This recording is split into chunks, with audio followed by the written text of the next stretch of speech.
Hello learners, welcome to Sure Question Academy. Please watch the videos, like and subscribe to the channel. പ്രിസത്തിലൂടെയുള്ള പ്രകാശത്തിന്റെ അപവർത്തനവുമായി ബന്ധപ്പെട്ട ഈ ചോദ്യം നോക്കാം. ചിത്രത്തിൽ കാണിച്ചിരിക്കുന്നതുപോലെ ABC എന്ന ഒരു ഗ്ലാസ് പ്രിസത്തിലൂടെ PQ എന്ന ധവളപ്രകാശ രശ്മി കടന്നുപോകുന്നു. പ്രിസത്തിന്റെ AB എന്ന മുഖത്ത് പതിക്കുന്ന PQ എന്ന രശ്മി ശ്രദ്ധിക്കുക. DE എന്നത് സ്ക്രീൻ ആണ്. നമുക്ക് ഒന്നാമത്തെ ചോദ്യം നോക്കാം. പ്രിസത്തിൽ നിന്നും പുറത്തുവരുന്ന രശ്മികൾ DE എന്ന സ്ക്രീനിൽ പതിക്കുന്നത് കാണിക്കുന്ന ഒരു റേ ഡയഗ്രം വരയ്ക്കുക. നമുക്ക് റേ ഡയഗ്രം വരയ്ക്കാം. ധവളപ്രകാശം പ്രിസത്തിലേക്ക് പ്രവേശിക്കുമ്പോൾ അത് നോർമലിന് അടുത്തേക്ക് വളയുകയും വ്യത്യസ്ത നിറങ്ങളായി വേർതിരിയുകയും ചെയ്യുന്നു. രണ്ടാമത്തെ പ്രതലത്തിൽ നിന്ന് പുറത്തുവരുമ്പോൾ അത് നോർമലിനിൽ നിന്നും അകലേക്ക് വളയുന്നു, നിറങ്ങൾ കൂടുതൽ വേർതിരിഞ്ഞ് സ്ക്രീനിൽ പതിക്കുന്നു. ചുവപ്പിന് വ്യതിയാനം ഏറ്റവും കുറവും വയലറ്റിന് വ്യതിയാനം ഏറ്റവും കൂടുതലുമാണ്. അടുത്ത ചോദ്യം ഇതാണ്. ഇതിൽ ഉൾപ്പെട്ടിരിക്കുന്ന പ്രതിഭാസവും അതിനുള്ള കാരണവും എഴുതുക. ഒരു ധവളപ്രകാശ രശ്മി പ്രിസത്തിലൂടെ കടന്നുപോകുമ്പോൾ 7 നിറങ്ങളുള്ള ഒരു സ്പെക്ട്രം ഉണ്ടാകുന്നു.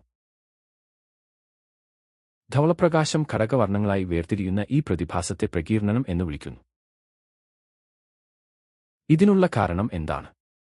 പ്രകാശത്തിന്റെ വിവിധ വർണ്ണങ്ങൾ ഗ്ലാസ് മാധ്യമത്തിലൂടെ വ്യത്യസ്ത വേഗതയിലാണ് സഞ്ചരിക്കുന്നത്. ഈ വേഗതാ വ്യത്യാസം കാരണം അവ വ്യത്യസ്ത കോണുകളിൽ വളയുകയും വേർതിരിയുകയും ചെയ്യുന്നു. അവസാന ചോദ്യം നോക്കാം. അപവർത്തനത്തിന്റെ രണ്ടാം നിയമം ഉപയോഗിച്ച് 7 വർണ്ണങ്ങളിൽ ഏത് നിറത്തിനാണ് ഏറ്റവും ഉയർന്ന അപവർത്തനാങ്കം ഉള്ളത് എന്ന് കണ്ടെത്തുക. നിങ്ങളുടെ ഉത്തരം സാധൂകരിക്കുക. അപവർത്തനത്തിന്റെ രണ്ടാം നിയമം അഥവാ സ്നെൽ നിയമം പ്രസ്താവിക്കുന്നത് ഒരു മാധ്യമത്തിന്റെ അപവർത്തനാങ്കം n പ്രകാശം എത്രത്തോളം വളയുന്നു എന്ന് തീരുമാനിക്കുന്നു എന്നാണ്. സ്നെൽ നിയമത്തിന്റെ ഗണിത രൂപം sin I ഹരിക്കണം sin R സമം ഒരു സ്ഥിരാങ്കം അഥവാ n. ഇവിടെ n എന്നത് മാധ്യമത്തിന്റെ അപവർത്തനാങ്കവും I, R എന്നിവ യഥാക്രമം പതനകോൺ, അപവർത്തനകോൺ എന്നിവയുമാണ്. ഇവിടെ പ്രധാന ആശയം ഇതാണ്. മാധ്യമത്തിലെ പ്രകാശവേഗം അതിന്റെ അപവർത്തനാങ്കത്തിന് വിപരീത അനുപാതത്തിലാണ്. ലളിതമായി പറഞ്ഞാൽ കുറഞ്ഞ വേഗത സമം ഉയർന്ന അപവർത്തനാങ്കം.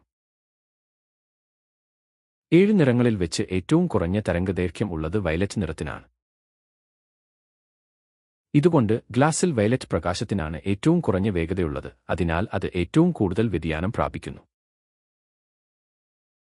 അതുകൊണ്ട് കുറഞ്ഞ വേഗതയും കൂടിയ വ്യതിയാനവും ഉള്ളതുകൊണ്ട് വയലറ്റ് നിറത്തിനാണ് ഏറ്റവും ഉയർന്ന അപവർത്തനാങ്കമുള്ളത്.